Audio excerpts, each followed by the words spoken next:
Yeah, let's recap on what we did on Friday. On Friday, we started Unit 8B, if I'm not mistaken. Yeah, Unit 8B, which title is If Something Can Go Wrong, It Will Go Wrong, because it talks about Murphy's Law, remember? Yeah, what is Murphy's Law? Well, Murphy's Law says that if something can go wrong, it will go wrong.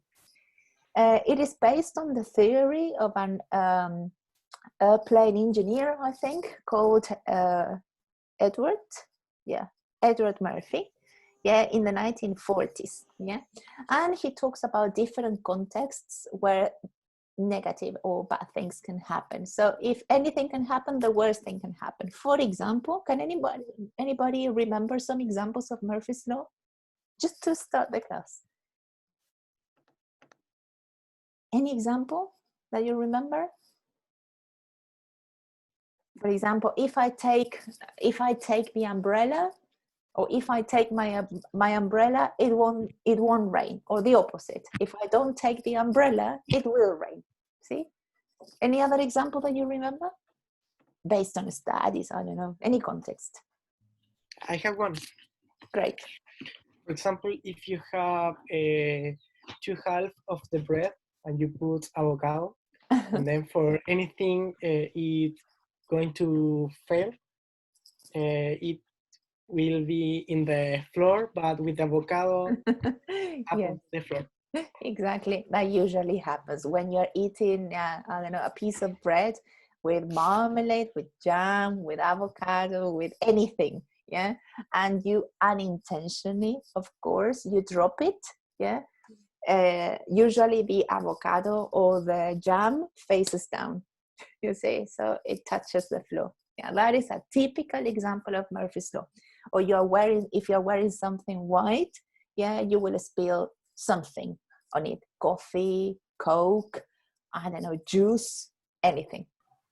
Another example that I'm just thinking about is when you are an adolescent and you suffer from pimps in your skin, yeah, or little rashes, and you have a date, for example. You finally have a date with the guy you like. You say, oh my God, my date is on Saturday.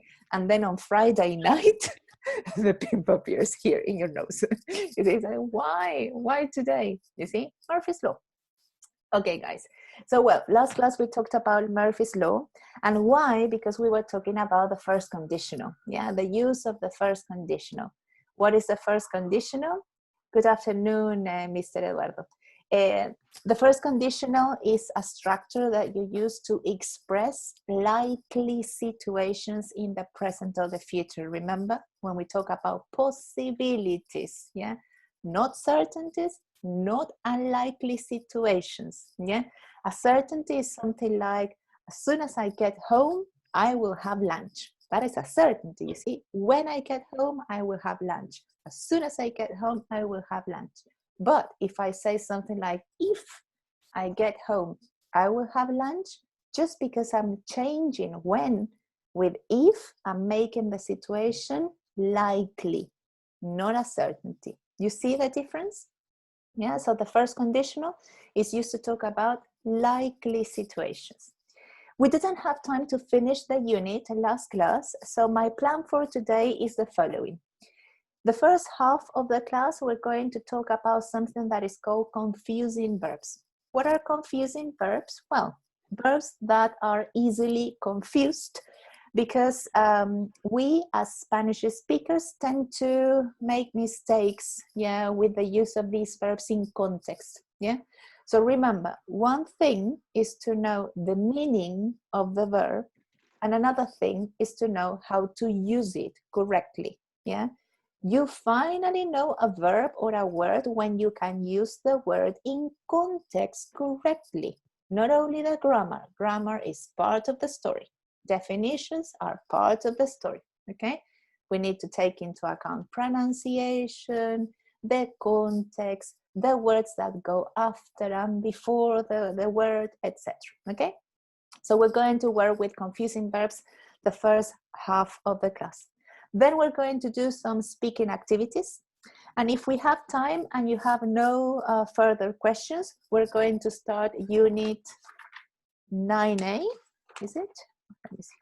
Yes, Unit 9A, which talks about unlikely situations. So in Unit 9A, we're going to learn the other half of the story, because Unit AC or AB, I'm sorry, is about likely situations, you see? First conditional. Unit 9A, second conditional. Yeah, and then we're going to use these two together.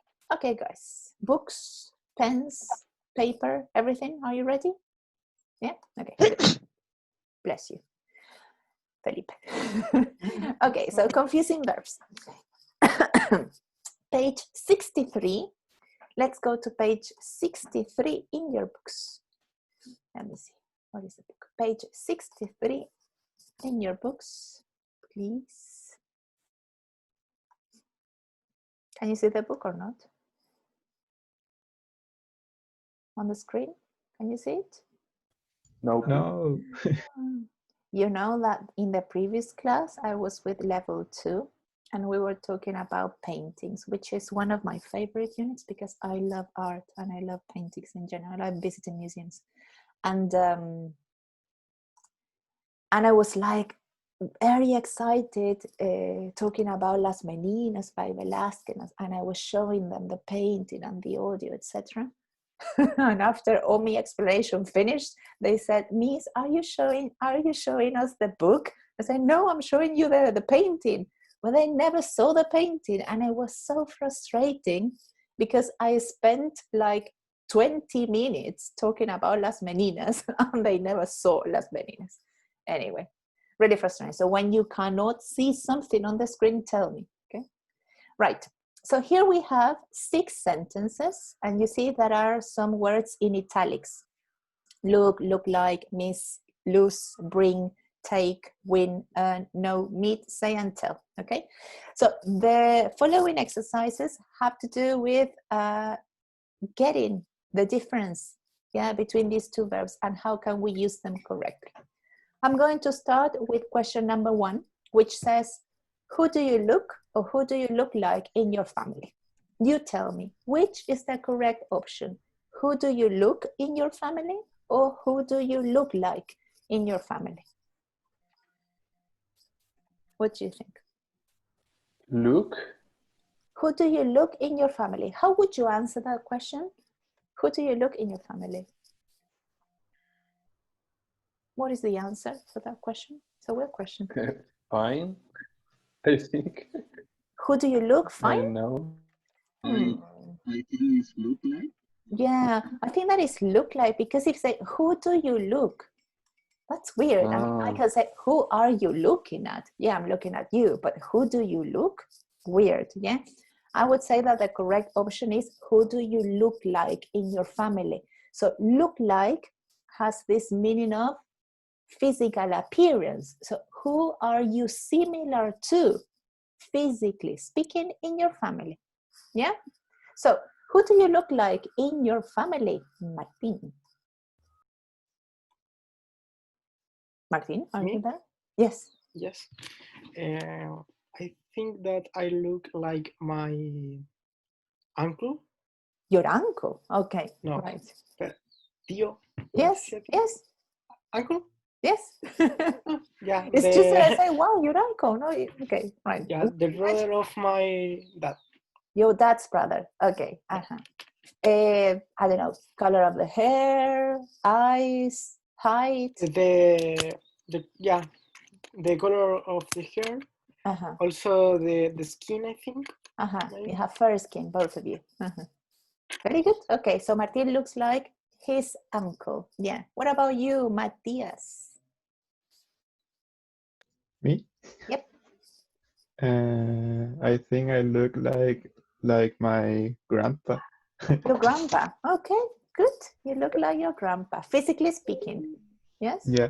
All right, Yeah. very good. Because if I want to ask about personality, the question changes, remember? The question is, what are you like? Yeah, what are you like? Very good. So what's the difference between look and look like? Look like is talking about a comparison. Who do you look like? You are comparing yourself physically to someone else, yeah? Whereas look is simply asking about, okay, yes, I'm sorry, I didn't say it. Yeah, Las Meninas is a painting by Diego Velázquez. Yeah. Right, what I was saying, yeah, that look has to do with looking at something. For example, who are you looking at now? I'm looking at my students. See, very good. And so you continue. How many classes have you missed or have you lost this year? Which is the correct option, in your opinion? Follow your instinct. This is just guessing. Yeah, if you're not sure, just I guess. think missed. I agree with you. That's the correct answer. Yeah. How many classes have you missed? Why not lose? Because you lose things.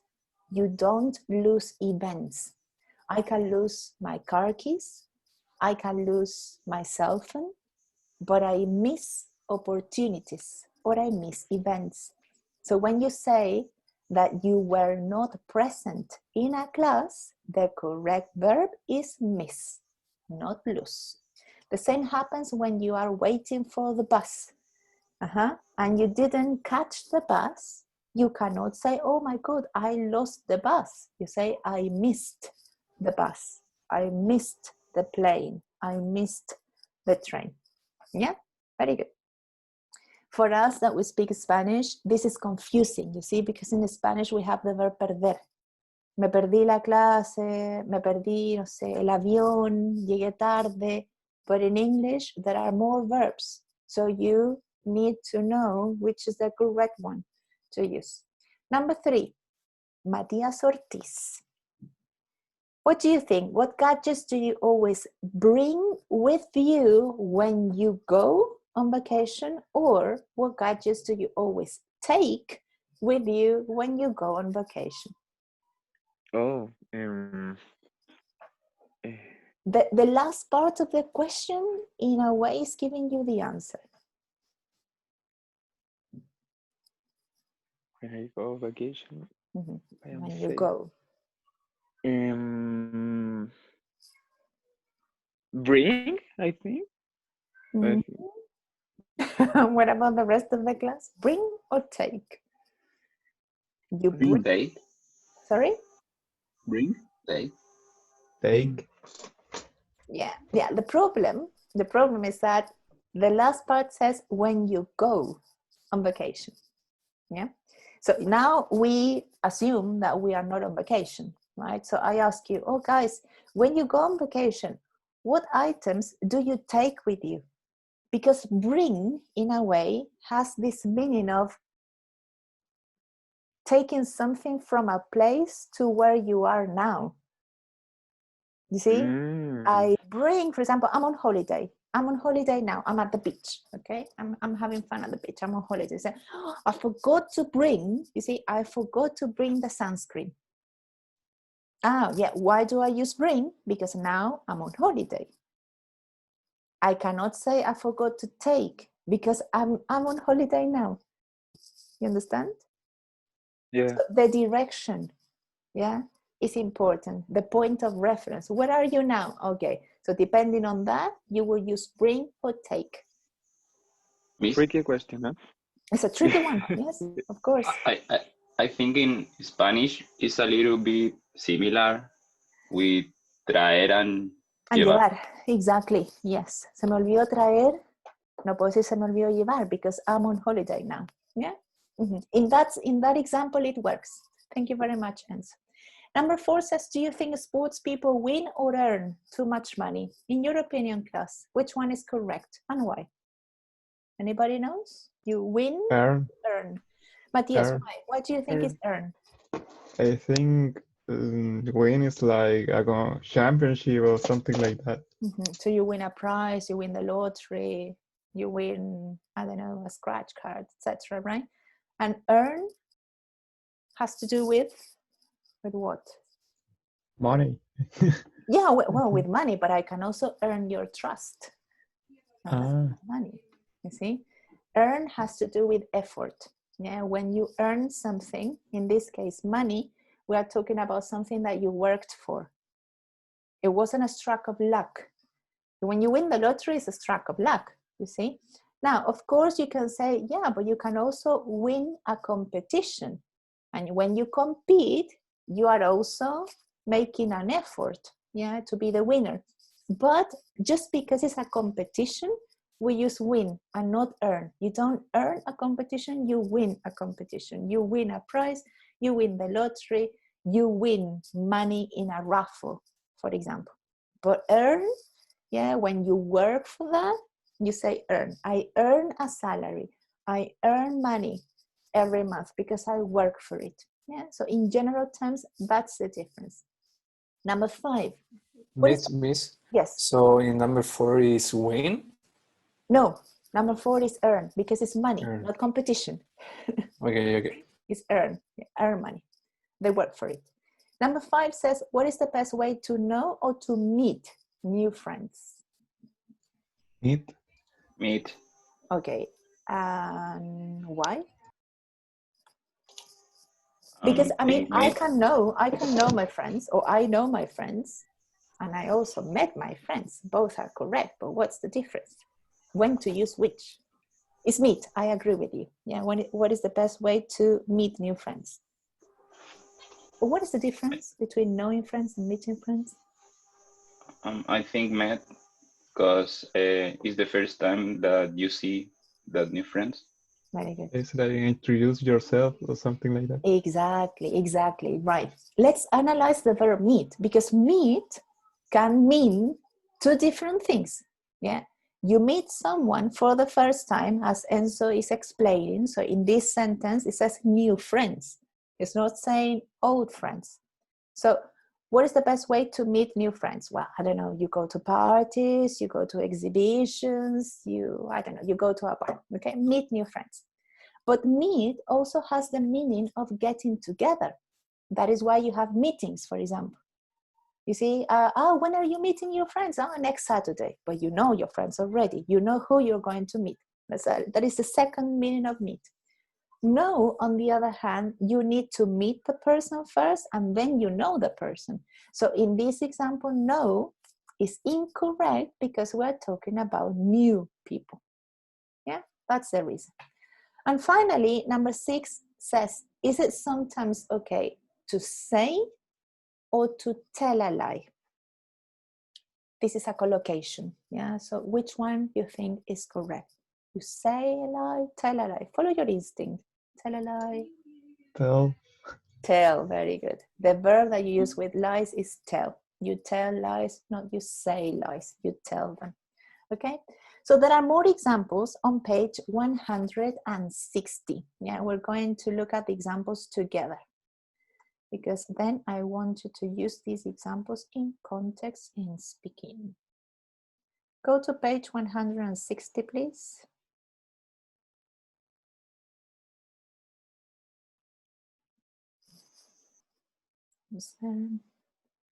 Here it is. Okay, page 160, we have lots of verbs. Okay. You have pictures, of course, that describe some of these verbs. For example, number 1 says, please let me pass, and the other guy is waiting for something. Okay. For example, here, jewelry versus a handbag, televisions, cell phones, etc. Okay. So my mistake, we're going to work in pairs. Yeah. And what I want you to do is the following. Yeah. You have these pairs of words.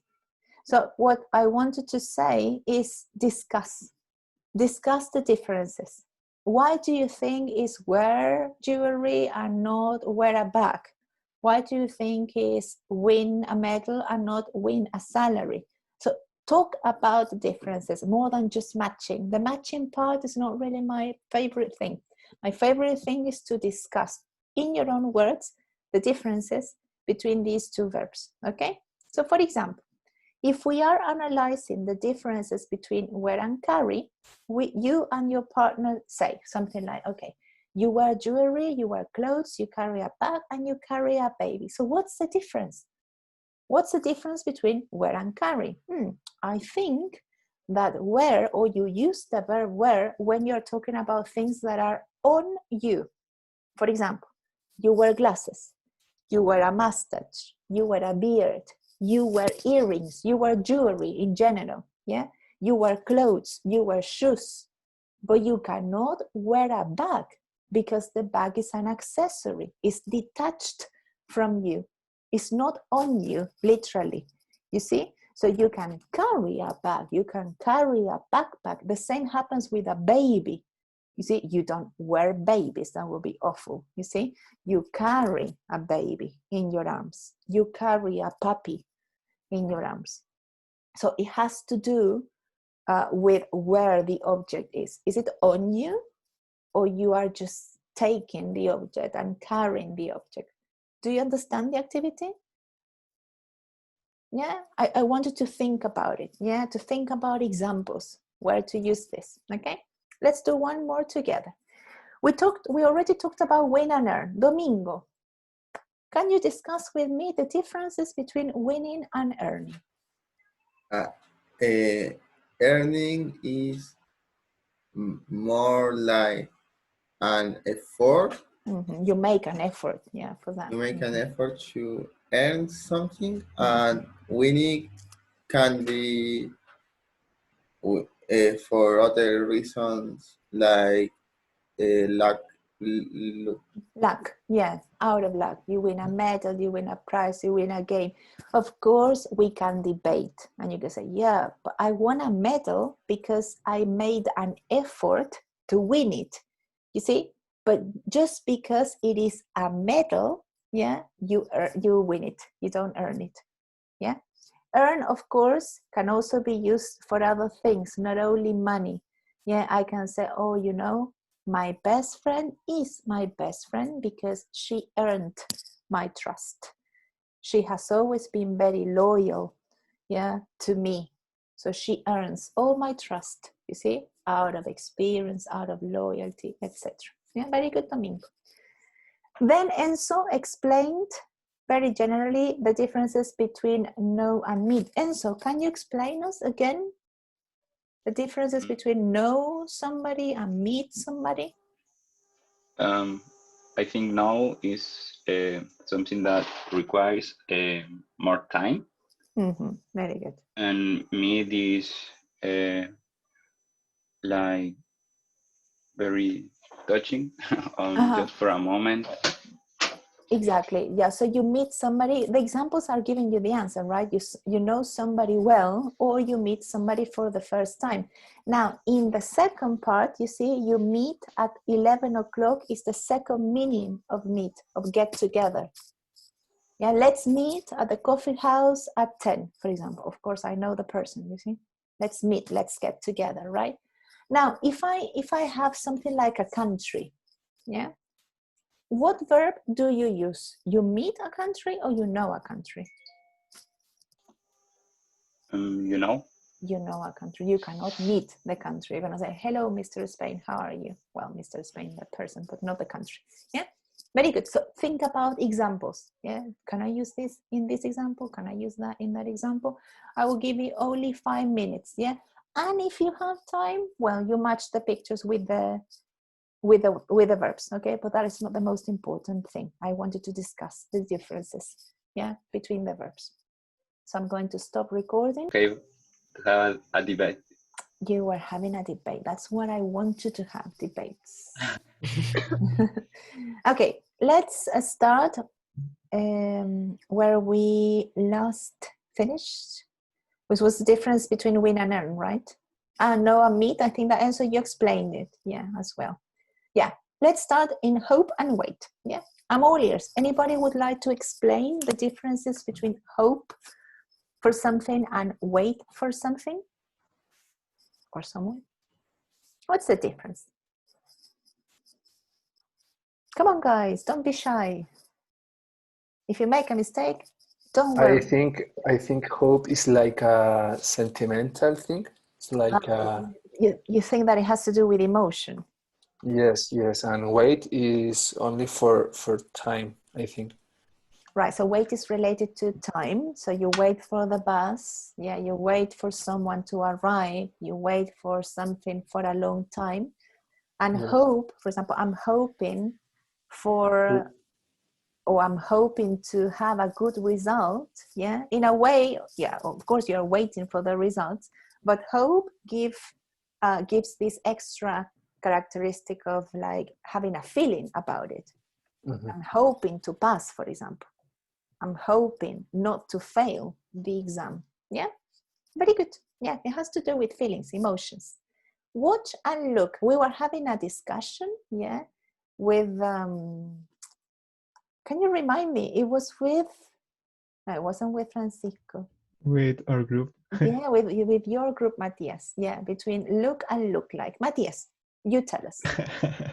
I think watch is more specific, like I watching a program, and look at is more like you see in the surface.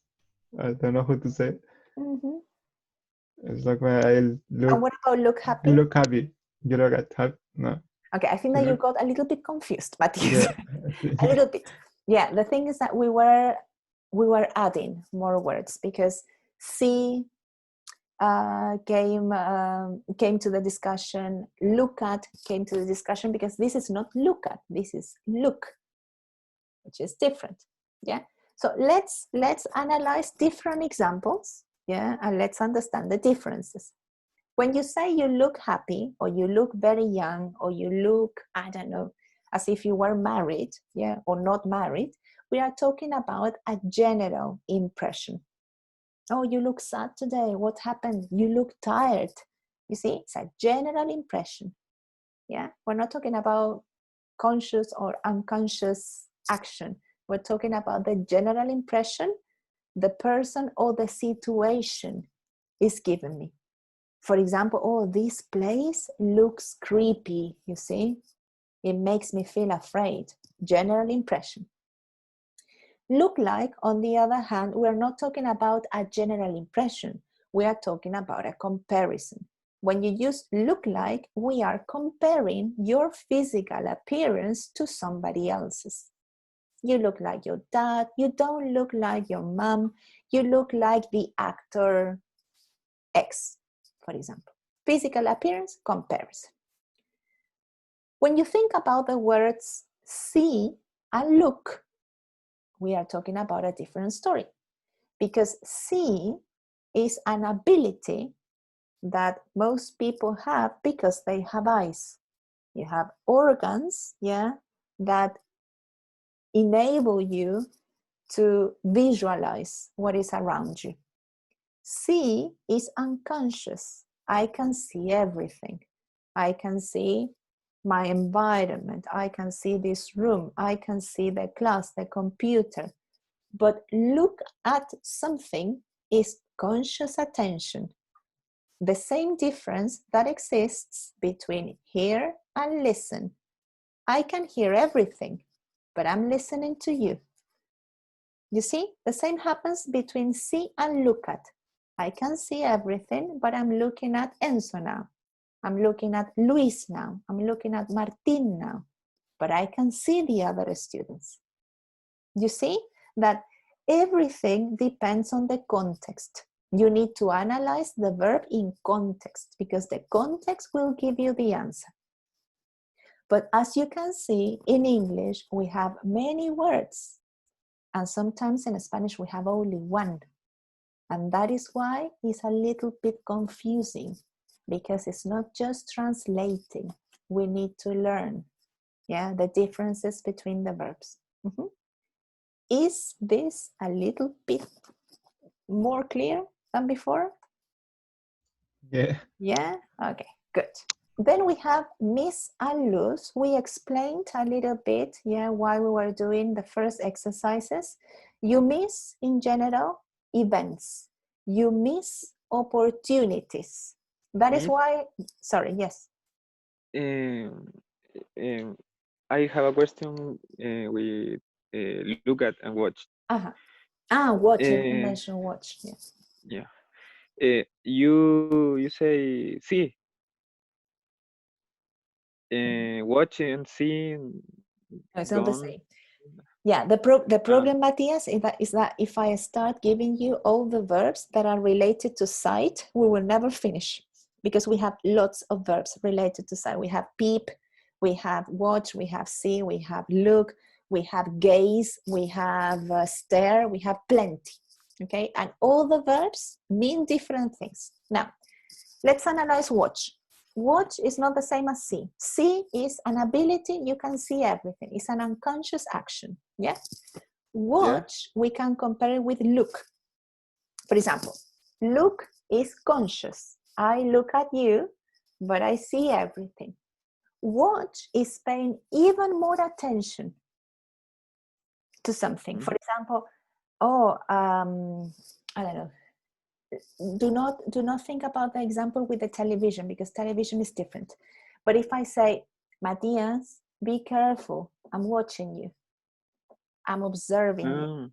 I'm paying more attention to what you're doing. You see, it's not the same saying, Matthias, be careful, I'm looking at you. Well, yes, it's fine, yeah? But watching you is not only now, but I'm watching you, you see? Oh, you got it. Now, tomorrow, you see, the next week. So it's different. Now, the television example is different because television is used with watch. That's a collocation. You watch television, meaning that you are paying attention to the programs, yeah, that are happening on the telly. Now, of course, you can say, I'm looking at the television, but if you say, I'm looking at the television, you're looking at the set. You're looking at the machine, not the program. You see, so television is different. Where was it? Miss and lose. Yeah, so you miss opportunities and you miss events. Yeah, oh, I'm so sorry, I missed the concert. I didn't have any money. I couldn't buy the tickets. I missed it. Yeah. Lose, on the other hand, we usually lose things. Yeah. You lose your keys. You lose the bus. Sorry, the bus. You lose a toy. You lose a cell phone. Yeah. Now, you lose a game. Yeah, because in this case, the opposite of lose is not miss. The opposite of lose is win. You see, you lose or you win a game, or you miss a game because you weren't in the event. You understand? I can also say, oh, I missed the game, meaning that you didn't attend the event. You weren't present in the event. I lost the game. I will understand that you were participating in the event, so you didn't win. You lost. Yeah, are you following me or not? Or is it too confusing? Yeah? Okay, good. Yeah. Bring and take, well, we were talking and Enzo gave the translation that bringing and taking has to do with where you are. It's related to your reference, your viewpoint, yeah, where you are now. You usually bring things from a place to where you are. For example, now I'm at home, we are not sharing a classroom, yeah? So I can tell you, well, today I brought myself, my book, a glass of oranges, yeah, to teach, you see? From somewhere else, the kitchen, the living room, etc. Yeah. Take, on the other hand, is that you are carrying things with you everywhere. So what do you take with you when you go to university? The backpack, money, what do you take with you? You can take anything, you see? My bag, your bike, you see? lunch. Your lunch. You are not at university now, but it doesn't matter because I'm talking about what you take, what you carry with you when you go to that place. We are not in that place, so I cannot say, what do you usually bring to class? Yeah, because we are not sharing the same room. Now, of course, metaphorically speaking, we are sharing this virtual space, and I can say, in this virtual space, what did you bring to class today? Your energy, I don't know, your homework. You see? Yeah, how the context shapes the verbs. Look for and find. Who was the expert in look for and find? Come on, guys. I think look for is when you are searching a thing. Very good, Alberto. Yes. And find is when you get it. Mm-hmm. When you. So it's the result. It's the result in the end. Yeah, you are looking for something. You're searching for something, and finally you can find the object or the person you were looking for. Yeah, very good. Say and tell. There were some questions about say and tell. Yeah, in the example, say sorry, say hello, tell a joke, or tell a lie. These are called collocations. Collocations in English are words that go together for no apparent reason. Yeah, that is a collocation. For example, watch TV. The collocation is watch TV and not, I don't know, peep TV or gaze TV. Is watch TV. Yeah, that's a collocation. Why? Because yes, that's the answer. Just because. Now, there is a grammar difference between say and tell. Yeah, and the difference is the following. Say is always followed by something. You say things to people. Pay attention. Something to somebody. You say something. This is the obligatory element. And to somebody is optional. I can say many things every day, but I don't really mean them, for example.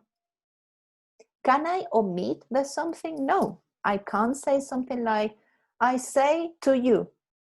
You say what? I say things to you. Okay, now we're talking. You see? So say is always followed by the what you say. Yeah? Tell, on the other hand, has two obligatory elements. You tell somebody something.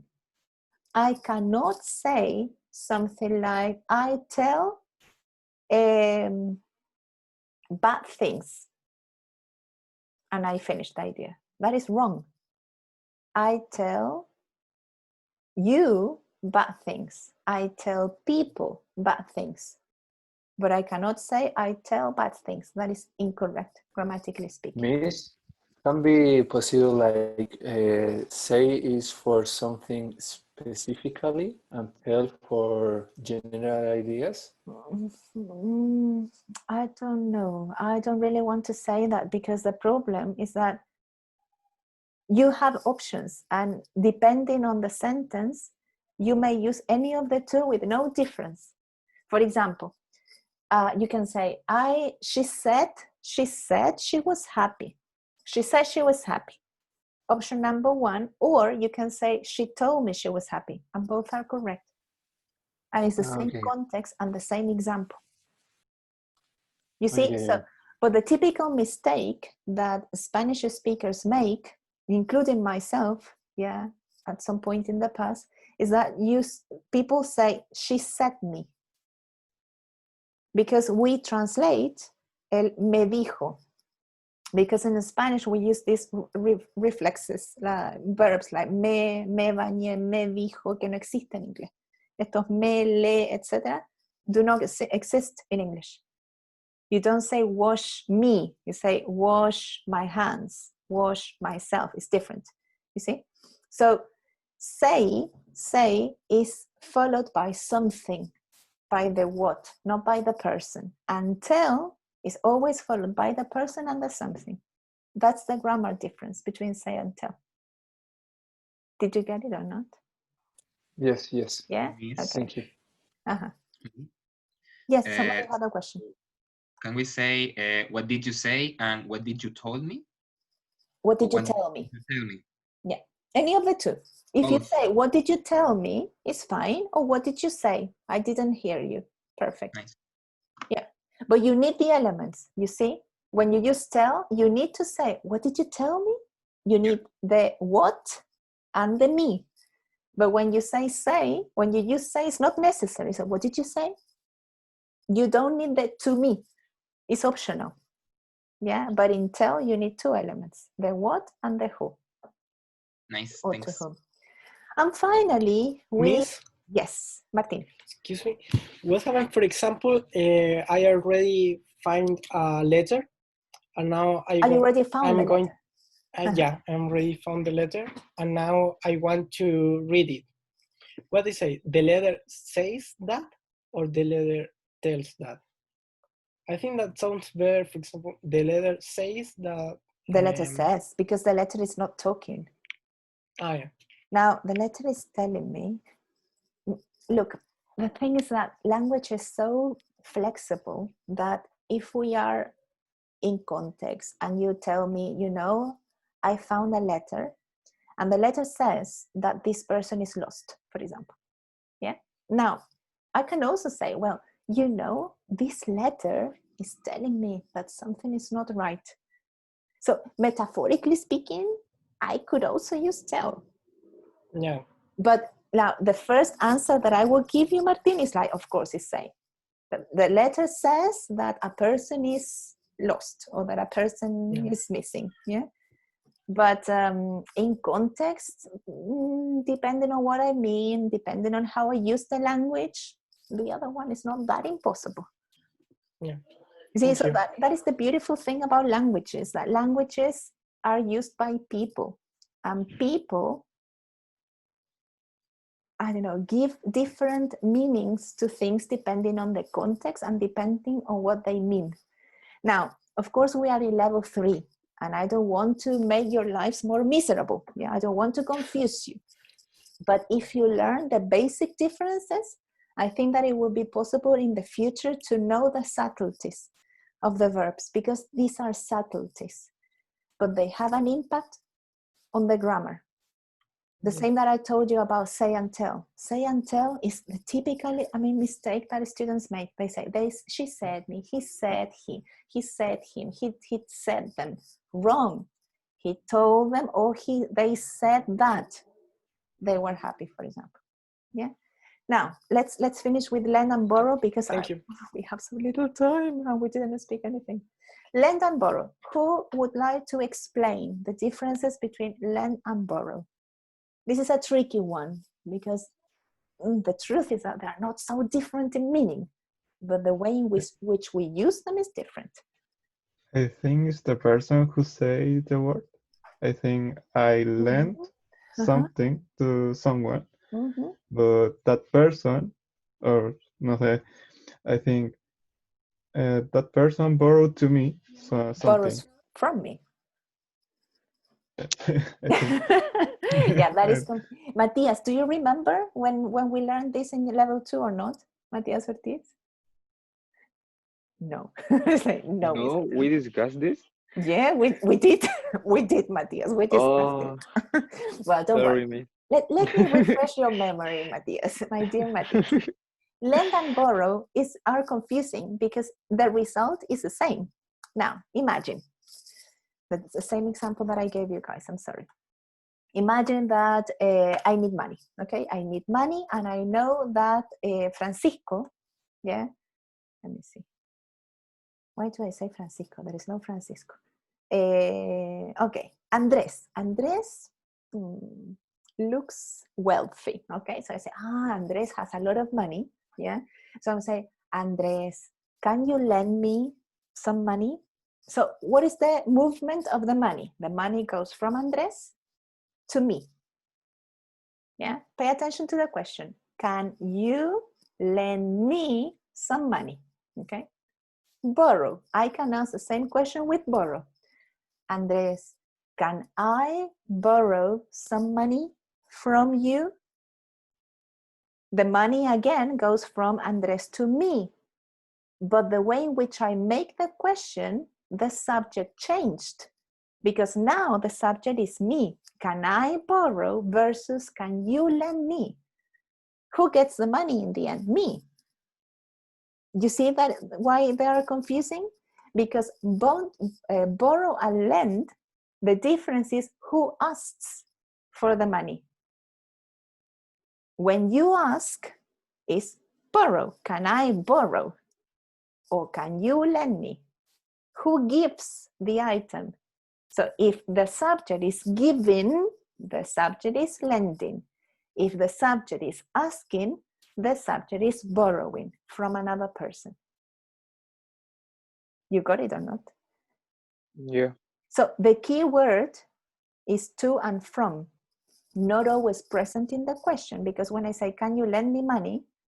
To is not present, but we understand that this person is lending money to somebody else, to me in this example. And borrowing has the implicit meaning that you are asking, or the subject is asking. For example, Andres is borrowing money from Domingo. You see, Domingo is lending money to Andres. You see that it has to do with who asks and who gives. If the subject is asking, the subject is borrowing. If the subject is giving for a period of time, the subject is lending. Got it or not? Yeah. Yeah? In Okay. my defense, we discuss Yes. only borrow. Matthias, you are lying because whenever we use borrow, I explain lend. But I'm going to say that perhaps. Last semester was really, really demanding, so maybe I forgot to give you that difference. Okay, guys, I know it's a lot of things, to think about. So think about these differences. If you watch television, look if, the people are using these verbs. And next class, I will fulfill my promise that we're going to speak the first part of the class using these verbs in context to see if you can use them really. And then we're going to start Unit 9B about animals. We're going to talk about animals. So think about your favorite animal and what dangerous animals can do to people. Yeah, that's going to be the topic for next class. So before I end the meeting, do you have any questions? Anything that you are confused about? Any questions, any queries, any doubts? No, nothing? No. Okay, guys. Have a lovely day and a lovely week. See you on Friday. Bye-bye. Bye, Miss. Bye. Thanks. Miss. Bye. My classmates. Take care.